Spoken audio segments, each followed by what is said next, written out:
أعوذ بالله من الشيطان الرجيم بسم الله الرحمن الرحيم.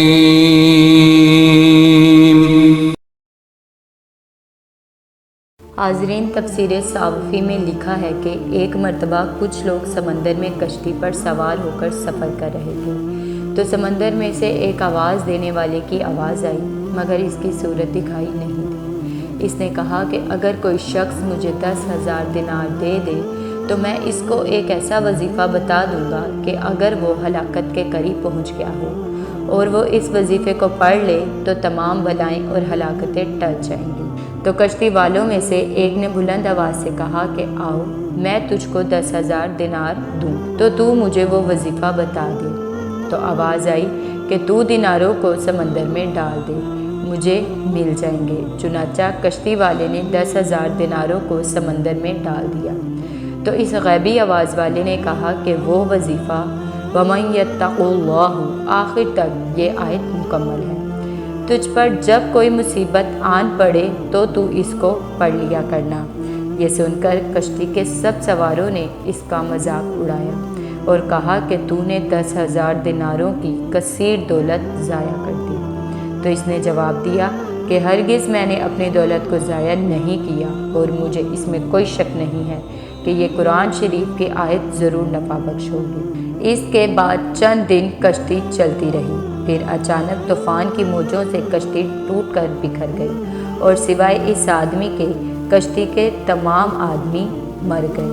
یہ کشتی کے ایک تختے پر بیٹھا ہوا سمندر میں بہتا چلا جا رہا تھا، یہاں تک کہ ایک جزیرے میں اتر پڑا اور چند قدم چل کر یہ دیکھا کہ شاندار محل بنا ہوا ہے اور ہر قسم کے موتی اور جواہرات وہاں پڑے ہوئے ہیں، اور اس محل میں ایک بہت ہی حسین عورت اکیلی بیٹھی ہوئی ہے اور ہر قسم کے میوے اور کھانے کے سامان وہاں رکھے ہوئے ہیں۔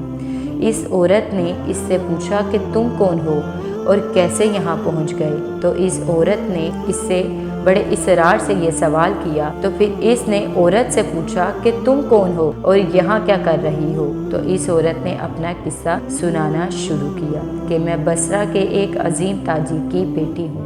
میں اپنے باپ کے ساتھ سمندر پر سفر کر رہی تھی کہ ہماری کشتی ٹوٹ کر بکھر گئی اور مجھے کوئی اچانک اپنی کشتی میں سے اٹھا کر بھاگ نکلا اور میں اس جزیرے میں اس محل کے اندر اس وقت پر پڑی ہوئی ہوں۔ ایک شیطان ہے جو مجھے اس محل میں لے آیا ہے، وہ ہر 7ویں دن یہاں آتا ہے اور آج اس کے یہاں آنے کا دن ہے، لہٰذا تم اپنی جان بچا کر یہاں سے بھاگ جاؤ ورنہ وہ آ کر تم پر حملہ کر دے گا۔ ابھی اس عورت کی گفتگو مکمل نہیں ہوئی تھی کہ ایک دم اندھیرا سا چھا گیا۔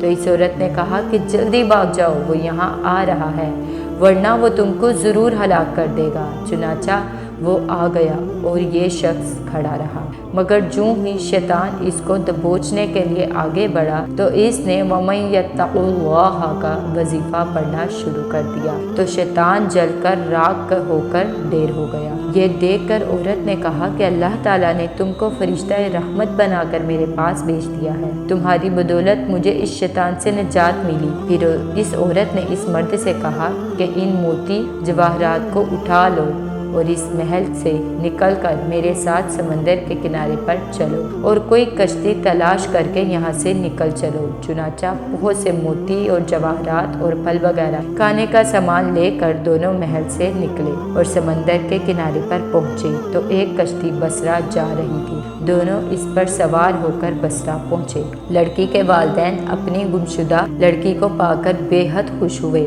اور اس مرد کے ممنوع ہو کر اس کو بہت عزت و احترام کے ساتھ اپنے گھر میں مہمان رکھا۔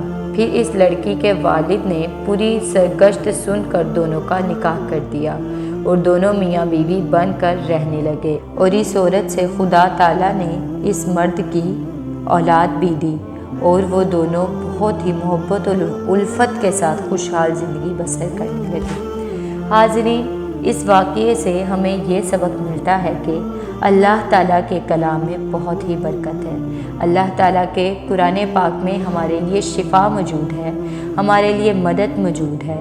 اسی لیے ہمیں اللہ کے قرآن پاک پر بالکل اطمینان کے ساتھ یقین رکھ کر ہر آیت کو بخوبی انداز سے پڑھنا چاہیے، اور اس میں سے جو آیت ہمارے لیے آسان ہو، جس کو ہم آسانی سے اپنی زندگی میں پڑھ سکیں، اس کا وظیفہ بنا لینا چاہیے، تاکہ اللہ تعالیٰ اس وظیفے کے صدقے ہماری تمام مشکلات اور پریشانیاں دور فرمائیں۔ اللہ تعالیٰ ہم کو بھی وظائف کرنے کی اور اس پر عمل پیرا ہونے کی توفیق عطا فرمائیں۔ آمین ثم آمین۔